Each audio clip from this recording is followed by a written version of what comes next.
Hello everyone, I welcome you back to this channel Civil Spotlight. Today I'm going to discuss a new chapter. एक lecture का मतलब एक chapter है और till now we have discussed in structure analysis the determinacy and indeterminacy. Today I was supposed to start the influence line diagram, but influence line diagram uses a very important concept of virtual work. So I thought why not to teach you guys the virtual work, especially dedicated lecture that is entirely for virtual work, so that you can build your concept that you will utilize in further lectures like the lecture of method of analysis and other parts of the theory of structures. तो पूरे time के time use करें, इसलिए यहाँ पे ये lecture है. And इस लेक्चर में मैंने सब कुछ कंबाइन कर दिया है. The things that we are going to study in further lectures, जो फ्यूचर में हम लेक्चर्स करने वाले हैं वो वाले भी आ गए हैं, और जो प्रेजेंटली मेरे को रिक्वायर्ड है इन्फ्लुएंस लाइन डायग्राम से रिलेटेड वो भी मैंने जोड़ दिया. So I am creating a base ताकि आपको कोई भी कन्फ्यूजन जो है रिलेटेड टू वर्चुअल वर्क यहीं की यहीं खत्म हो जाए. वर्चुअल वर्क बेसिकली आपने पढ़ा होगा दो स्टेजेस में.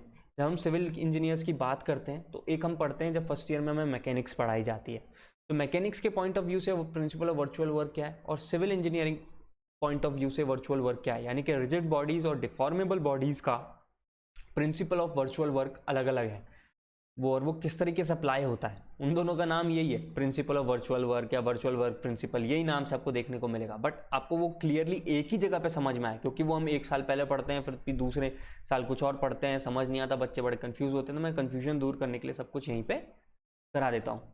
तो before beginning our lecture, this is all about me, myself Piyush Sharma, फिर से हाजिर हूँ आपकी सेवा में. I have bachelor and master degree and I have 3 years of experience in teaching for the competitive exam. Let's begin our lecture. Principal of virtual work करने से पहले कुछ इंपॉर्टेंट चीज़ें हैं जो हमें याद रहनी चाहिए, जैसे एक्शियल डिफॉर्मेशंस. एक्शियल डिफॉर्मेशन क्या होते हैं? आपने लोड लगाया पर्टिकुलर लॉन्गिट्यूडनल एक्सिस पे, और उसके बाद जो डिफॉर्मेशंस हो रहे हैं उन्हें हम कहते हैं एक्शियल डिफॉर्मेशंस. शेयर डिफॉर्मेशन क्या है? जो कि पैरेलल होता है किसी क्रॉस सेक्शन के, उसे हम क्या कहते हैं? Share deformations. यानी कि ऐसा वाला डिफॉर्मेशन कैसा है? शेयर डिफॉर्मेशन है. फ्लेक्चुरल डिफॉर्मेशन जो मूवमेंट की वजह से होते हैं, डिफॉर्मेशंस या रोटेशंस. मेनली डिफॉर्मेशंस का मतलब है कि यहाँ पे डिफ्लेक्शन की बात कर रहा होगा वो, तो दैट इज फ्लेक्चुरल डिफॉर्मेशन.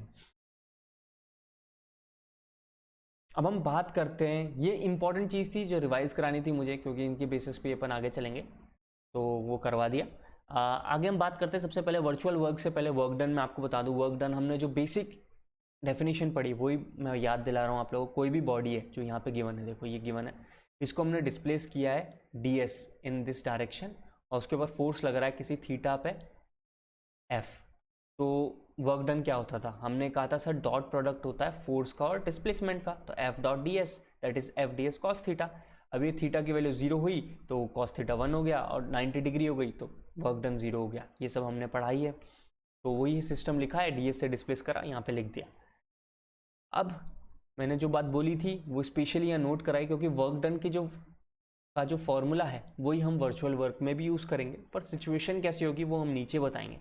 और चीज़ को स्टार्ट करने से पहले कि वर्चुअल वर्क क्या है, उससे पहले मैं एक छोटा सा नोट यहाँ देना चाहता हूँ, क्योंकि मैं यहाँ लिख नहीं पाऊँगा या उस तरीके से नहीं बता पाऊँगा, तो मैंने सोचा पहले ही एक छोटे से पॉइंट में बता देता हूँ कि वर्चुअल वर्क जो प्रिंसिपल है वो दो तरीके से लगाया जाता है. Principal of virtual work for rigid bodies and principle of virtual work for deformable bodies.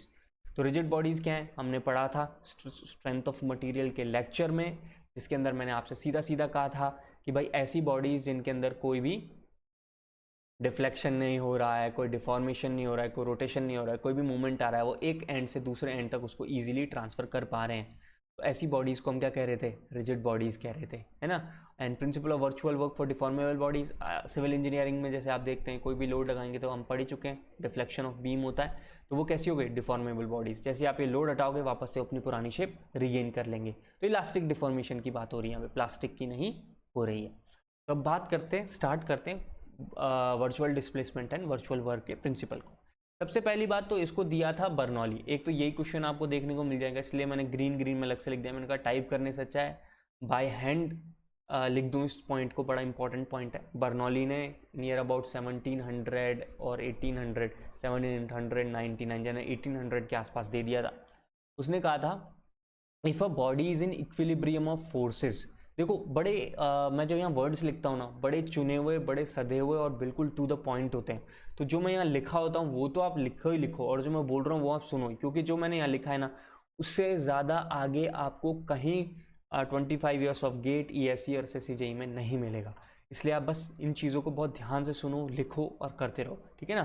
So let's begin again, come back to this portion. हाँ, if a body is in equilibrium of forces, equilibrium क्या होता है?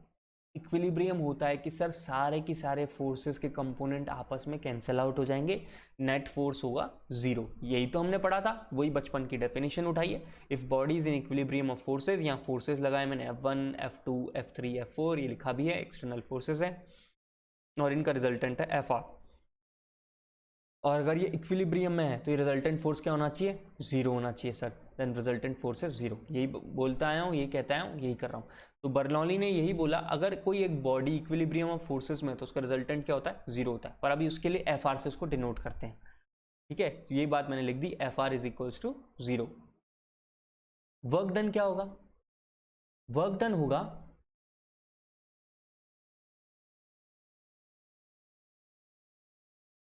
Force into displacement. Work done क्या होगा logically? Force into displacement. अब आप पूछोगे कैसे सर? देखो अभी देखा जाए तो अभी रियल वर्क डन की बात हो रही है, वर्चुअल की नहीं कर रहा हूँ, है ना, इसलिए मैंने वर्क डन लिखा हुआ है सर। जब वर्चुअल होगा तो वर्चुअल लिखूंगा। नेट फोर्स जीरो है और बॉडी स्टेबल है, इक्विलिब्रियम है, तो वो कहीं तो शिफ्ट होगी नहीं, ये बात पक्की है। कोई भी चीज़ कहीं शिफ्ट होगी नहीं तो उसका डेल्टा भी क्या है? जीरो है। नेट रिजल्टेंट जीरो है, तो मेन आंसर यहाँ को, मेन रियल वर्क डन क्या हो गया इस बॉडी का? जीरो हो गया। क्यों? क्योंकि भाई डिस्प्लेसमेंट जीरो है और स्ट्रक्चर इक्विलिब्रियम में है। बात क्लियर है।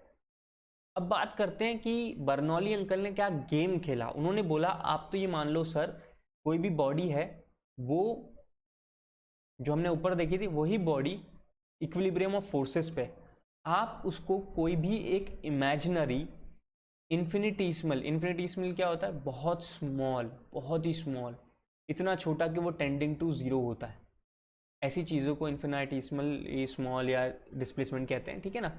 तो एक ऐसा इमेजिनरी डिस्प्लेसमेंट ले लो जो बहुत छोटा है, उसको मैंने यहाँ रिप्रेजेंट किया डेल्टा से, उससे बॉडी को तुम शिफ्ट कर दो। तो यहाँ पे मैंने बॉडी बनाई, देखो डायग्राम में, उसको डेल्टा से यहाँ पे शिफ्ट कर दिया। This imaginary displacement delta is called as virtual displacement. ये तो पता है आपको वर्चुअल क्या होता है सर? इमेजिनरी। तो वर्चुअल वर्ल्ड की हम बात करते हैं तो गेम्स की बात आती है। कौन से games? Video games, computer games की बात करते हैं, ग्राफिक गेम्स की बात करते हैं। तो उसी तरीके से हम वर्चुअल डिस्प्लेसमेंट की बात कर रहे हैं, यानी कि एक इमेजिनरी डेल्टा दिया है इस रियल बॉडी को जिसके ऊपर रियल फोर्सेस लग रहे हैं, F1, F2, F3, इसको मैंने डेल्टा से शिफ्ट कर दिया। अगर डेल्टा से शिफ्ट किया है तो वर्चुअल वर्क क्या होना चाहिए? वो कहोगे sir resultant force into displacement होना चाहिए। होना चाहिए कि नहीं होना चाहिए? बिल्कुल, by definition of work done I know this thing is possible. और ये मैंने यहाँ पे जो डेल्टा लिखा और FR लिखा है, ये बेसिकली इनटू नहीं है, ये डॉट प्रोडक्ट ही है एक तरीके से। तो मैं इसको भी यहाँ क्लियर कर देता हूँ। ये डॉट प्रोडक्ट ही को रिप्रेजेंट कर रहा है, FR डॉट S, और डॉट हटाओगे तो cos थीटा हो जाएगा, करेक्ट। तो यहाँ पे ये cos थीटा हो गया, आपको अब कंफ्यूजन भी नहीं होगा। हाँ, सो वर्चुअल वर्क डन जो है वो FR डेल्टा cos थीटा है। अब बात करते हैं रिप्रेजेंटेशन की। FR जो है वो रिजल्टेंट फोर्स है, बॉडी इक्विलिब्रियम में है, तो FR क्या होना है भाई? जीरो होना है, इंटू कॉस थीटा जो भी हो वैल्यू आए, ये वैल्यू तो क्या आएगी? जीरो आएगी, करेक्ट है। तो इस वजह से मैं एक चीज़ क्लियरली बोल सकता हूँ कि जो वर्चुअल डिस्प्लेसमेंट होगा, वर्चुअल वर्क डन होगा किसी भी रिजिड बॉडी के ऊपर, वो क्या होगा? जीरो। रिजिड बॉडी कौन सी होती है? जो फोर्स के अंदर डिफॉर्म, डिफ्लेक्ट, रोटेट नहीं करती है। इसलिए मैंने बार बार बड़ा बड़ा लिखा हुआ है ऊपर, फॉर रिजिड बॉडीज, आपको कोई भी कंफ्यूजन ना रहे उसके लिए। ओके, सो आई होप ये क्लियर हो गया होगा कि वर्चुअल वर्क हमेशा सर रिजिड बॉडीज़ के लिए ज़ीरो क्यों होता है। एक तो यही क्वेश्चन आ जाता है डायरेक्टली कि बताओ virtual work done is equals to zero, of finite quantity can not be done, ऐसे करके ऑप्शंस दे देते हैं। तो आपको सीधा लिखना है भाई वर्चुअल वर्क तो ज़ीरो ही होगा रिजिड बॉडीज़ के लिए, है ना। तो यहाँ पे ऐसा है कि हैंस इससे हमें कंक्लूजन क्या मिला, hence if imaginary displacement is given to a stable body then work is, या कहूँ वर्चुअल वर्क इज जीरो, क्योंकि वर्चुअल डिस्प्लेसमेंट है तो वर्चुअल वर्क जीरो हो गया। अब वर्चुअल वर्क थ्योरम जो है ये बड़ी यूजफुल है स्ट्रक्चर एनालिसिस में, और बड़े सारे प्रूफ निकलते हैं बाद में। जब मैंने कहा ना आपको मेथड ऑफ एनालिसिस पढ़ेंगे, बहुत सारी एप्लीकेशंस भी हैं इसकी, तो अपने को समझना है कि वर्चुअल वर्क लगाते कैसे, क्वेश्चन कैसे सॉल्व करते हैं। तो उसके लिए मेरे को आपको एक कंसेप्ट समझाना पड़ेगा, द कंसेप्ट ऑफ कॉन्स्ट्रेंट्स। तो वर्चुअल वर्क को मैं पहले लगाऊं चीज़ों में तो मैं उसके कॉन्स्ट्रेंट समझा देता हूँ। कॉन्स्ट्रेंट्स क्या हैं, कैसे वो वर्क करते हैं वर्चुअल वर्क के अंदर। जैसे कि आप ये 3 तरह के स्ट्रक्चर मैंने यहाँ बनाया आप लोगों के लिए। अगर ये देखा जाए तो हिंज सपोर्ट है, ये पिन पॉइंट है, और ये यहाँ पे रोलर है। आप एक बात बताओ, आप इस टाइप के स्ट्रक्चर को कौन सा डिस्प्लेसमेंट दे सकते हो? आप कहोगे सर सिर्फ एक्स डायरेक्शन में डिस्प्लेस कर सकता हूँ, वो भी सी को, ए को कहीं मैं डिस्प्लेस नहीं कर सकता हूँ, ठीक है ना। ए तो वो अपनी जगह ही बना रहेगा, सिर्फ सी है जो इधर खिसकाया जा सकता है वो। जब मैं सी को इधर खिसकाऊंगा तो सर नया पोर्शन इस तरीके से बन जाएगा, तो मेरे को अपने आप थीटा में चेंज देखने को मिल जाएगा, है ना, पुराने से नया जो हो गया, और ये जो डिस्प्लेसमेंट यहाँ से यहाँ तक क्या वो देखने को मिल जाएगा। तो वो इंपॉर्टेंट पॉइंट नोटेबल है कि मैं किसको चेंज कर सकता हूँ। जो चीज़ डिस्प्लेस हो सकती है, जो चीज़ रोटेट हो सकती है, उसी को रोटेट डिस्प्लेस करूँगा, उसको नहीं करूँगा जो चीज़ फिक्स है। एक और देखते हैं, जैसे कि स्प्रिंग है, स्प्रिंग कांस्टेंट के है और उसको अटैच कर दिया, ऊपर नीचे रोलर है, और मैंने इसमें ये मास एम है, और इसको किधर की साइड में पुल या पुश कर सकता हूँ, मैं सिर्फ एक ही डायरेक्शन में इसको डिस्प्लेस कर सकता हूँ, वो है एक्स एक्सिस। क्या मैं इसको वाई एक्सिस में डिस्प्लेस कर सकता हूँ? मैं कहूँगा नहीं यार, क्योंकि ऊपर नीचे क्या है, रिएक्शंस है, उसने हमको कॉन्स्ट्रेंट कर दिया है, उसने हमको रोक दिया है कि सर आप ऊपर नीचे नहीं जा सकते हो, आप सिर्फ एक डायरेक्शन यानी कि एक्स एक्सिस में आगे पीछे जा सकते हो। यही है आपके कॉन्स्ट्रेंट्स। ओके, अब एक और कॉन्स्टेंट देखो, ये सेम ऊपर वाला है बट इसमें रोलर लगा दिया है 2 ग्रूव्स के बीच में। अब इसमें ये जो सी पॉइंट है वो कैसे जा सकता है? क्या वो एक्स डायरेक्शन में डिस्प्लेस हो सकता है? नहीं, ओनली इन वाई डायरेक्शन हम ऊपर नीचे जा सकते हैं। तो इसका समझ में आया कि डिस्प्लेस या रोटेट किस डायरेक्शन में हो सकता है, जो उसकी प्रैक्टिकल फिजिबिलिटी है उस डायरेक्शन में आपको उसे डिस्प्लेस या रोटेट करवाना है। अब मैं जब क्वेश्चन करूंगा ये बात और क्लियर होगी, इसलिए मेरे को कांस्टेंट के बारे में डिस्कस करना था, स्पेशली मैंने ये ब्रैकेट बना के कांस्टेंट के बारे में डिस्कस कर दिया। अब एक एग्जांपल लेता हूँ कि कैसे आप इसको यूज़ कर सकते हैं अपनी एप्लीकेशन में। फॉर एग्जांपल देखिए, एक स्प्रिंग है जिसके स्प्रिंग कांस्टेंट है के, ये मास m है, ऊपर नीचे रोलर है, और यहाँ फोर्स लगा दिया मैंने F। अब मुझे पता करना है इस F की वजह से ये जो x है एलोंगेशन, ये x एलोंगेशन कितना है। तो आप कैसे निकालोगे? अब तक आपने जो पढ़ा है वो न्यूटन्स लॉ के अकॉर्डिंग पढ़ा है, मैं आज आपको वर्चुअल वर्क के थ्रू भी बताऊंगा कैसे निकलता है। यहाँ पे बता दिया, ठीक है। तो x के बारे में पता करना है। हम न्यूटन्स लॉ में क्या करते हैं, उठाते हैं उसका फ्री बॉडी डायग्राम बनाते हैं, इधर फोर्स F है, इधर kx है, ये भले ही से इधर खिसक गया हो x पे, x के बाद रुकने के बाद भी ये इक्विलिब्रियम ऑफ फोर्सेज में ही तो रहने वाला है। ये बात ठीक है कि नहीं है? बिल्कुल सही बात है। तो ये इक्विलिब्रियम ऑफ फोर्सेज में रहेगा तो नीचे की ओर mg लगेगा, ऊपर नीचे से जो रिएक्शन आना है रिएक्शन r लग गया, और इधर फोर्स F है और इधर kx है। ओके है ये पॉइंट? बिल्कुल सर। और ये अपने आप में किसमें स्टेबल है, अपने आप में रुका हुआ है, एक्स इलोंगेशन के बाद ये अपने आप में रुका हुआ है, इसलिए उस पॉइंट के बाद ये इक्विलिब्रियम में आ गया। तो हमने लगा दिया F इज इक्वल्स टू के एक्स, एक्स की वैल्यू मिल गई F बाय के। ये तो हो गया न्यूटन वाले अंकल का काम। अब बात करते हैं वर्चुअल वर्क, ये बर्नौली की इक्वेशन से कैसे सॉल्व करेंगे। हमने क्या बोला था, कोई भी सिस्टम जो इक्विलिब्रियम ऑफ फोर्सेज में हो, कोई भी सिस्टम जो इक्विलिब्रियम ऑफ फोर्सेज में हो, उसको एक वर्चुअल डिस्प्लेसमेंट दे दो डेल्टा। तो मैंने यहाँ पे रेड रेड में बना के एक वर्चुअल डिस्प्लेसमेंट दिया है डेल्टा। अब लगाओ virtual work theorem. Virtual work theorem लगाऊंगा तो मैंने वर्क डन आर और एम जी तो 90 डिग्री पे हैं डेल्टा के रिस्पेक्ट में, तो इनका तो हो गया cos 90 इज 0। तो वर्क डन किसके साथ हुआ, एफ के साथ और के एक्स के साथ। डेल्टा गया है इस डायरेक्शन में और के एक्स जो है अपोजिट डायरेक्शन में है, तो इन दोनों का सबसे पहले तो डॉट प्रोडक्ट जाएगा, के एक्स डॉट डेल्टा और इस तरह एफ डॉट डेल्टा। के एक्स जो है वो 180 डिग्री पे हो गया, एक्स जो है सॉरी डेल्टा एफ के रिस्पेक्ट में जो है 0 डिग्री पे है। तो 0 क्या होता है 1, 180 क्या होता है -1, और वर्चुअल वर्क क्या होना चाहिए 0 होना चाहिए। तो एक्स की वैल्यू निकल के आ गई।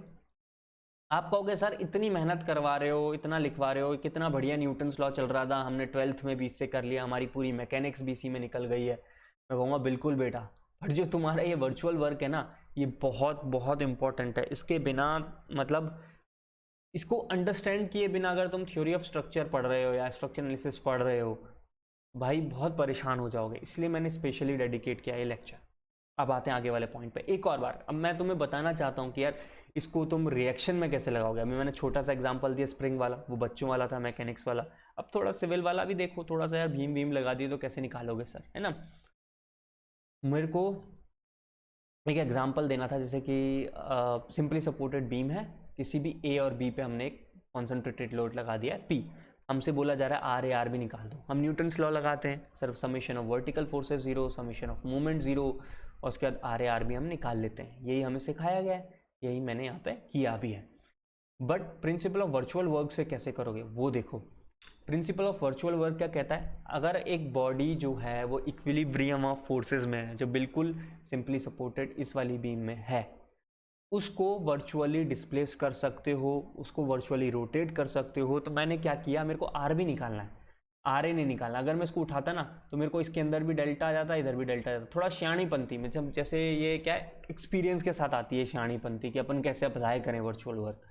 तो यहाँ पे मेरे को ए से अभी माथा नहीं मारना है, ए को मैं नहीं करना चाहता। तो मेरे पास पी है और एक बी है, पी मेरा इनपुट है और आर भी मेरे को निकालना है, ठीक है ना।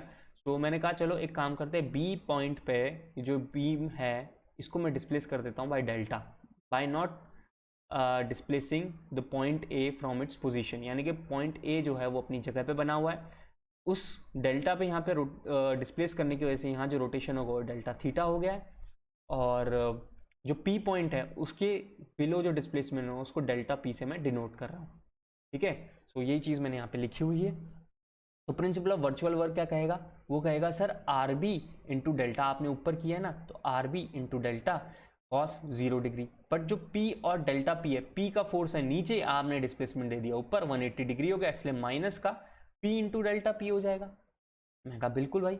आगे आगे आपको पता होगा by principle similar triangle theory. अब ये वर्क डन जीरो होता है ना, इक्वल्स टू क्या है, वर्क डन जीरो है, तो ये बस ये इधर माइनस वाले को इधर ले जाके मैंने लिख के यहाँ रख दिया।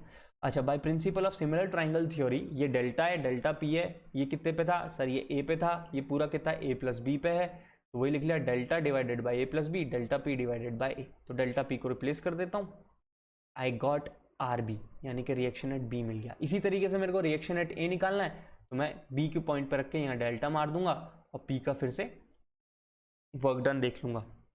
आप बोलोगे सर इतनी मेहनत करवा रहे हो, न्यूटन्स लॉ देखो ना कितने प्यार से दे रहा है। मैं बोलूँगा बेटा न्यूटन्स लॉ जो डिटर्मिनेट स्ट्रक्चर्स है ना, इन्हीं के लिए वैलिड है। यानी कि जिनकी स्टैटिक डिटर्मिनेसी इक्वल्स टू 0 है, उसी के लिए आपका न्यूटन्स लॉ वैलिड है। उसके बाद वालों के लिए वैलिड नहीं रहता है, हमें दूसरे मेथड खोजने पड़ते हैं, और जिनका बेस वर्चुअल वर्क है, इसलिए मैं इतना टाइम यहाँ पे डेडिकेट कर रहा हूँ। अब एक और एग्जांपल लेते हैं जिससे आपको पता चले कि न्यूटन्स लॉ ज़्यादा नंबर ऑफ पॉइंट्स पे कितना कॉम्प्लेक्स हो सकता है। जैसे ये सपोज करो, ये एक बड़ा स्टैंडर्ड क्वेश्चन बहुत देखने को मिलता है, बट ये बहुत इंसाइट देता है कि अगर आपसे कहा जा रहा है एक ऐसा सिस्टम है, यहाँ हिंज है एंड यहाँ पे रोलर सपोर्ट है, यहाँ रोलर सपोर्ट R2 हो गया, ऑब्वियसली यहाँ पे रिएक्शन एक R1 V1 हो गई है, ठीक है ना, और यहाँ फोर्स F है। तो अब बताओ कि ये रिएक्शंस क्या होंगी। आप 3 इक्वेशन लगा सकते हो, summation of vertical forces 0, summation of horizontal 0, summation of movement 0। आप बोलोगे सर इसी में काम हो जाएगा, मैं कहूँगा बिल्कुल बेटा हो जाएगा। शायद तुम्हें एक और इक्वेशन लिखनी पड़ जाए यहाँ पे, क्यों, क्योंकि जैसे ये फोर्स लगाओगे ना, तो ये जो सिस्टम है ना, यहाँ पे पॉइंट जो है ये घूमता हुआ यूँ हो जाएगा कुछ इस तरीके से, लाइक आपकी सीजर्स यानी कि कैंची जैसे चलती है ना, उस तरीके से ये आपस में ऊपर नीचे हो जाएंगे। जो फाइनल स्टेज होगी उसके अकॉर्डिंग आपको सोचना पड़ेगा कि कैसे आप क्वेश्चन लिखते हो। तो हो सकता है एक पोर्शन की और फ्री बॉडी डायग्राम बनानी पड़े और उसके बाद आपको सॉल्व करना पड़े। बस मैं एग्जांपल देना चाह रहा था। अब इसको और थोड़ा कॉम्प्लेक्स कर देते हैं, ये लो, और बहुत सारे मैंने पॉइंट्स बना दिए, इस फोर्स F की वजह से आने वाले मेरे को अब रिएक्शन दे दो। आप फिर से लगाओगे, बोलोगे ऊपर नहीं जा रहा है, ये ऊपर जाएगा, ये भाई एकदम सीधी सी लाइन बन जाएगी सीजर जैसी, ये बहुत ही कॉम्प्लेक्स बन जाएगा। आपको हर एक सेक्शन उठाना पड़ेगा, उसका फ्री बॉडी डायग्राम, फिर इसका फ्री बॉडी डायग्राम, फिर इसका फ्री बॉडी डायग्राम, फिर इसका फ्री बॉडी डायग्राम। भाई माथा खराब, बहुत बहुत खराब। इसका प्रैक्टिकल एप्लीकेशन ये देखो, ये सीजर कार होती है ना, सीजर कार, इसको उठाते हैं, ये में बहुत सारे जॉइंट्स हैं, बहुत सारे जॉइंट्स हैं। अब आप इसमें कैसे निकालोगे कौन से पॉइंट पे कितना रिएक्शन? तो यहाँ पे हमें जो चीज़ चाहिए वो वर्चुअल वर्क से सीधा हम ले सकते हैं। तो इसीलिए मैंने स्पेशली ये पिक्चर के साथ ये पॉइंट नोट कराए हैं कि आप इन चीज़ों को समझें कि for problem in which bodies are composed of interconnected member that can move relative to each other, various equilibrium configurations are possible and must be examined for solution। बहुत सारी, जैसे हमने ऊपर सबसे छोटी बेसिक लेते हैं, इसमें भी बहुत सारे, जब ये पहले F लगा, उससे पहले ये था, F लग गया, उसके बाद ये पास में आ गया होगा, तब कॉन्फ़िगरेशन अलग हो जाएगी। तो उसको एनालाइज करोगे, उसके बाद ही तो फ्री बॉडी डायग्राम बना के वैल्यूज निकालोगे, है ना, तभी तो सॉल्यूशन निकलेगा। Newton methods can still be used, अभी भी यूज कर सकते हो, बट वो डायरेक्ट नहीं है और वो कन्वीनियंट नहीं है, बहुत टाइम ले लेगा, पेन्स टेकिंग है, कैलकुलेशन मिस्टेक हो सकती है, टाइम कंज्यूमिंग है। अपना टाइम बचाने के लिए ही हम यूज़ कर रहे हैं the method of virtual work. कुछ भी नहीं है, ये काम वही कर रहा है जो न्यूटन्स लॉ करके दे रहा है रिजिड बॉडीज़ के अंदर, बट ये एक ट्रिक है इस तरीके की, जो ट्रिकी क्वेश्चंस है ना, लंबे क्वेश्चंस हैं जिनमें बहुत सारे ऐसे जॉइंट्स आ जाते हैं, वहाँ वर्चुअल वर्क लगाओ। ये मैं आपको सीधा बोल रहा हूँ, कोई ना कोई क्वेश्चन मिल जाएगा कहीं ना कहीं आपको देखा दिखाया कभी, एक रेयर क्वेश्चन जहाँ पे वो वर्ड्स में लिख देते हैं। अगर आपके पास बहुत सारे कनेक्शंस हैं, इंटरकनेक्टेड लिंक्स हैं, मेंबर्स हैं जो कि एक दूसरे के रिस्पेक्ट में मूव कर सकते हैं, तो सबसे बढ़िया क्या रहेगा? न्यूटन्स लॉ रहेगा, वर्चुअल वर्क रहेगा, या एक दो ऑप्शन, तो आप उसमें चूज़ करना वर्चुअल वर्क। आपसे करवाएगा कोई नहीं, ऑब्जेक्टिव क्वेश्चन में उनको ही पता टाइम लग सकता है, इसलिए कोई देगा नहीं आपको। स्पेशली पिन जॉइंटेड मेंबर्स मैंने यहाँ मेंशन किया हुआ है कि प्रिंसिपल ऑफ वर्चुअल वर्क, ऐसे मल्टी कनेक्टेड पॉइंट्स के लिए हम पिन जॉइंटेड मेंबर्स के लिए वर्चुअल वर्क ही लगाना ज़्यादा बेटर रहता है। तो ओवरऑल हमने क्या सीखा, ये जो कंसेप्ट मैंने एग्जांपल्स दिए, मैंने यहाँ बातें की, उससे मैंने क्या सीखा? उससे हमने ये सीखा कि ये जो है ना प्रिंसिपल ऑफ वर्चुअल वर्क, एक तो ये अप्लाइड है किसके लिए? उस बॉडी के लिए जो इक्विलिब्रियम में है। जैसे कि मैंने यहाँ पे मूवमेंट भी लगा दिए, M1 M2 F1 F2 F3 randomly लगा दिए हैं, ये इक्विलिब्रियम है, मतलब ये बॉडी जो है अपनी साइड से निकल नहीं रही है। और F1 F2 F3 की वजह से सपोज करो वर्चुअल डिस्प्लेसमेंट्स हुए हैं Δ1 Δ2 Δ3। पहला वाला जो था सिंपल एक डायरेक्शन की मैं बात कर रहा था, अब मैं डिफरेंट अलग अलग डायरेक्शन दिखा देता हूँ और मैं बोलता हूँ कि भाई F1 की F2 की वजह से ये इतना गया, F3 की वजह से इतना गया, F2 की वजह से इतना गया, ठीक है, और मूवमेंट की वजह से अलग θ1 और इसकी वजह से θ2, इन सबको बाद में कंबाइन ही तो करोगे। ओवरऑल डिस्प्लेसमेंट देख लो या हर एक का इंडिविजुअल डिस्प्लेसमेंट देख लो और सबको ऐड कर दो, करेक्ट? तो वो काम मैं कर रहा हूँ यहाँ पे। तो by principle of virtual work हमें पता है वो जीरो होता है वर्चुअल वर्क, तो F1 Δ1 F2 Δ2 F3 Δ3 M1 θ1 और M2 θ2, यानी कि मैं टोटल वर्चुअल वर्क जो है उसको क्या कर दिया है मैंने? जीरो के बराबर कर दिया है। तो जो डिस्प्लेसमेंट दिया है हर एक फोर्स का अलग अलग हो सकता है कि मैं अलग अलग मान लूँ, उनको अलग अलग लेते हुए भी आप इक्वेशन लिख सकते हो। इसी बात को रिप्रेजेंट करने के लिए मैंने ये इन जनरल पॉइंट यहाँ पे उठाया हुआ है। अब आप बोलोगे सर आप जो ऊपर बात बोल गए ना, ये थोड़ा मतलब एक प्रैक्टिकली दिखा दो। मैं यहाँ क्वेश्चन सॉल्व नहीं करूँगा, बट मैं यहाँ कंसेप्ट एक्सप्लेन करूँगा। फॉर एग्जाम्पल मेरे पास एक बीम है, ये सिंपली सपोर्टेड ही है, ये रोलर है और ये हिंज है, बट यहाँ पे जो बीम का मेंबर है ना वो 90 डिग्री पे, एक मेंबर ये रहा, एक मेंबर ये रहा, और इस पर कुछ इस तरीके से अजीब व गरीब फोर्सेस आपको दे दिए, और आपसे कोई कहता है रिएक्शंस निकाल दो सर ए पे बी पे, तो क्या करोगे आप? अब देखो एक तरीका तो न्यूटन्स लॉ है, पर मैं न्यूटन्स लॉ से नहीं निकालना चाहता हूँ, मैं निकालना चाहता हूँ सर एक ही तरीके से, वो है प्रिंसिपल ऑफ वर्चुअल वर्क से, ताकि आप वो सीखें वो कितना आसान हो सकता है, इतने क्रिटिकल, इसमें बहुत सारे कंपोनेंट्स आएंगे, 8 का कंपोनेंट, फिर 4 का कंपोनेंट, फिर ऊपर जो वो लोड लगा उसका कंपोनेंट, वो यहाँ लिख दिए मैंने यहाँ पे, ओके ये सारे कंपोनेंट्स मैंने लिख दिए हैं, ये रहा 4 भी ये रहा। सो RA HA HB, अब मुझे क्या एक टाइम पे एक चाहिए, तो मैंने कहा था थोड़ा ट्रिक, इससे क्या आप प्रैक्टिस करोगे क्वेश्चंस की तब आएगा, और आपका ये क्वेश्चन आने वाले हैं नहीं, बस आपको समझने के लिए बता रहा हूँ। आप एक बार देख लोगे ना, जितना मैंने यहाँ पे ट्रिक भी बता दी ना, इतना बड़ा क्वेश्चन भी आपको नहीं आने वाला है। ये भी मैं क्वेश्चन ढूंढ डांड के लाया हूँ कहीं से कि बस तुम समझ जाओ यार, इतना मतलब आगे लेके जा रहा हूँ। तो देखो अपन को क्या निकालना है, सबसे पहले मैंने सोचा कि RB निकालता हूँ, तो मैं क्या करूँगा, इसको इस तरीके से डिस्प्लेस करूँगा कि RA का कोई डिस्प्लेसमेंट ना हो, वर्क डन एट RA, जो फोर्सेज है ना HA और RA, उनका ना हो बस बी की वजह से। तो मैं एक काम करता हूँ, ए पॉइंट पे फिक्स रख के बी पॉइंट को रोटेट कर देता हूँ। अगर बी पॉइंट को मैं बी डैश तक लेके गया तो ये ई जो था ये ई डैश पे अपने आप पहुंच जाएगा, ठीक है, ये डेल्टा थीटा से रोटेट हो जाएगा। तो यहाँ पे अब मैं प्रिंसिपल ऑफ वर्चुअल वर्क के अकॉर्डिंग, फोर्स के अकॉर्डिंग उसके डिस्प्लेसमेंट को लिखूंगा। तो आर बी का जो डिस्प्लेसमेंट वो बी इंटू बी डैश हो गया, ये 6.98 है, 4 तो ऐसे 90 डिग्री पे, इसका तो कुछ होने जरा, इसका सी इंटू सी डैश हो जाएगा, ये अपोजिट में ना, ये इधर गया, फोर्स इधर आ गया, ये माइनस में चला गया। आ रही है अब बात समझ में, कैसे मैंने F1 into delta one, F2 into delta two, आई बात समझ में, F2 डेल्टा टू कैसे हो रहा है। अब बात करो यहाँ पे, जैसे ये है 3.46, ये इधर है, ये इसका डेल्टा 3 है, तो F 3.46 इंटू सी डैश, ठीक है, और ये 7.07 इंटू ई डैश, ये सब क्या है, ये वर्चुअली डिस्प्लेस किए हैं मैंने, इमेजिनरी डिस्प्लेसमेंट दिया है। तो टोटल वर्क डन क्या होना चाहिए, वर्चुअल वर्क डन सर 0 होना चाहिए, वही रख दिया, R B into B B dash minus 6.8। अब देखो ये सब तो तुम इजीली निकाल ही सकते हो, क्योंकि तुम्हें लेंथ तो गिवन है, यहाँ से यहाँ तक की लेंथ थियरी, सर मैंने डेल्टा थीटा लिखा, theta is equals to L by R, वो वाला जो कंसेप्ट होता है अपना, उससे निकाल दिया कि सर ये लो सिमिलर ट्राइंगल से सी डैश की वैल्यू पता चल गई। देखा, एक इक्वेशन से मेरे को 1 मिनट में आर बी मिल जाएगा। वर्चुअल वर्क कैसे इतना ईजी हो जाता है। अब मैं सोचता हूँ सर मेरे को एच ए निकालना है, अब मैं फिर से ट्रिक लगाता हूँ, मैं चाहता हूँ यार एच ए निकालूँ तो बस एच ए मिले, अपने कोई आर ए आर बी से डील ना करना पड़े। यही है, मैं एक काम करता हूँ, एच ए के रिस्पेक्ट में इसको हॉरिजॉन्टली डिस्प्लेस कर देता हूँ डेल्टा ए से। अगेन देखो कितना आसान हो गया, सिर्फ ये वाला जो पॉइंट है, ये वाला पॉइंट है और ये वाला पॉइंट है, इन तीन की आएगी वैल्यू। मैंने यहाँ डेल्टा ए से डिस्प्लेस किया H A into delta A minus 7.07 3.46 और ये माइनस का इंटू 4 इंटू डेल्टा ए, ठीक है, I got virtual work 0। Similarly तुम्हें रिएक्शन एट ए निकालना है, बी को मत छोड़ो, एच ए को मत छेड़ो, तो उसको छोटा सा, इसको माइन्यूट छोटा सा डिस्प्लेसमेंट दे दो ए से ए डैश का, ए आर बी वहीं बना रहेगा, एच ए यहीं बना रहेगा, ये नेग्लिजिबल होगा क्योंकि ये बिल्कुल इसी के ऊपर आ जाएगा, मतलब ऐसे बहुत पास बहुत नेग्लिजिबल सा डिस्प्लेसमेंट दिया। तो ये जो हॉरिजॉन्टल वाला जो पोर्शन है ये सिर्फ ई और डी में दिखेगा, यहाँ नहीं दिखेगा, यहाँ पे नहीं दिखेगा, पॉइंट ए पे।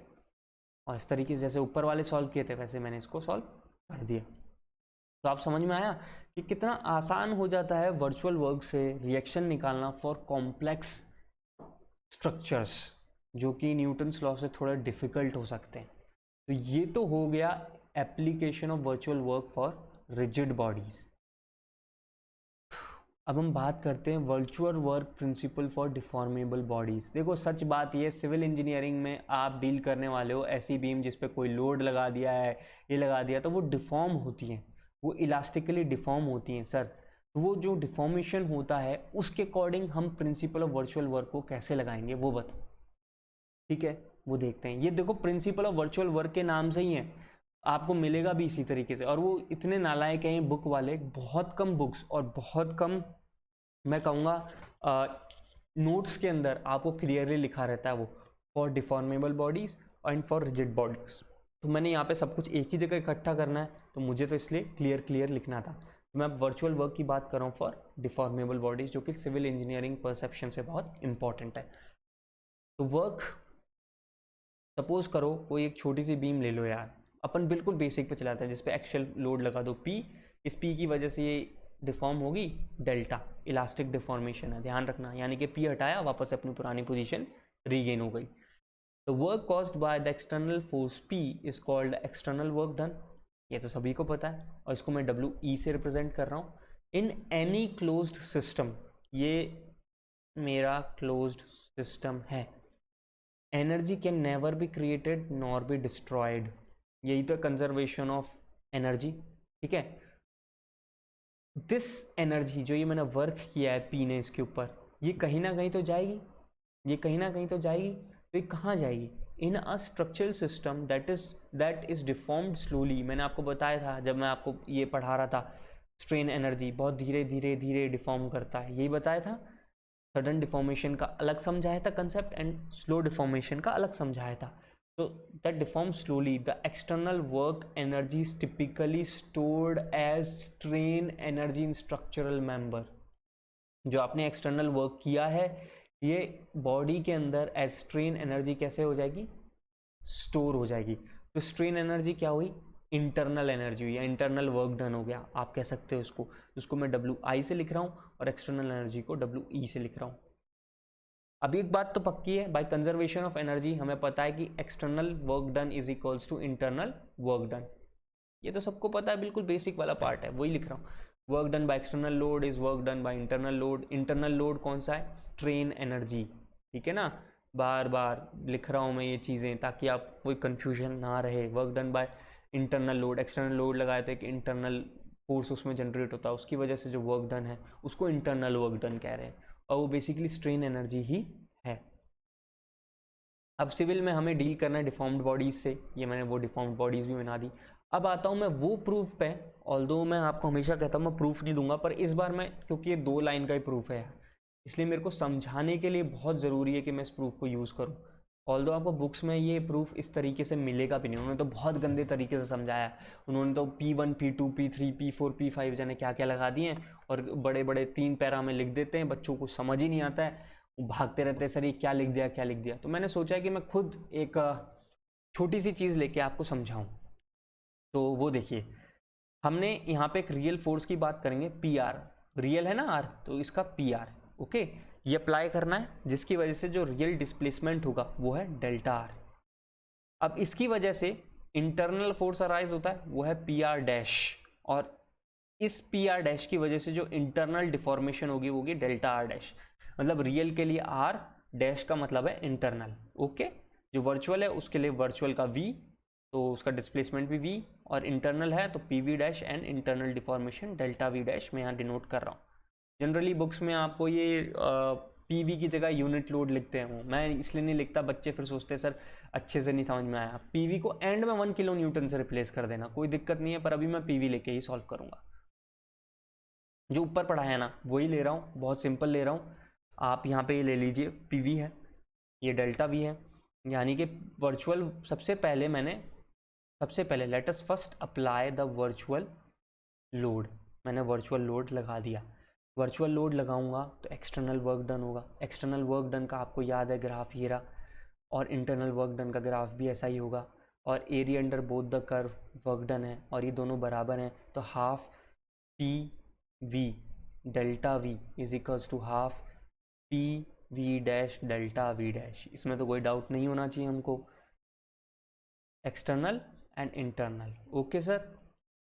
अब हम बात करते हैं, अप्लाई करते हैं रियल के बाद, सॉरी वर्चुअल के बाद अब हम रियल लगाते हैं, यानी कि वर्चुअल लोड की वजह से वर्चुअल डिस्प्लेसमेंट जो हुआ था उसके ऊपर मैंने एक रियल लोड भी लगा दिया है PR, उसकी वजह से एक रियल डिस्प्लेसमेंट जो ये डेल्टा V के बाद मुझे देखने को मिलेगा वो क्या होगा, डेल्टा R। अब आप याद करो कर्व, ये मैं पढ़ा चुका हूँ तो स्ट्रेंथ ऑफ मटेरियल में, पर फिर भी आपको याद दिलाता हूँ, ये कर्व कुछ इस तरीके से जाएगा, और एरिया अंडर द कर्व जो है वो टोटल वर्क डन होगा, करेक्ट है। उसी तरीके से ये PV PR delta V delta R लिखा है, तो डैश लगा के मैं इंटरनल फोर्सेज और इंटरनल डिस्प्लेसमेंट्स की बात कर सकता हूँ, मैंने यहाँ पे वो की है। इसका भी एरिया अंडर द कर्व होगा। हमारा तो क्या है, पूरा कंसेप्ट वैलिड है, टोटल इंटरनल वर्क डन और टोटल एक्सटर्नल वर्क डन आपस में बराबर होने चाहिए, इक्वल होने चाहिए, कर देता हूँ।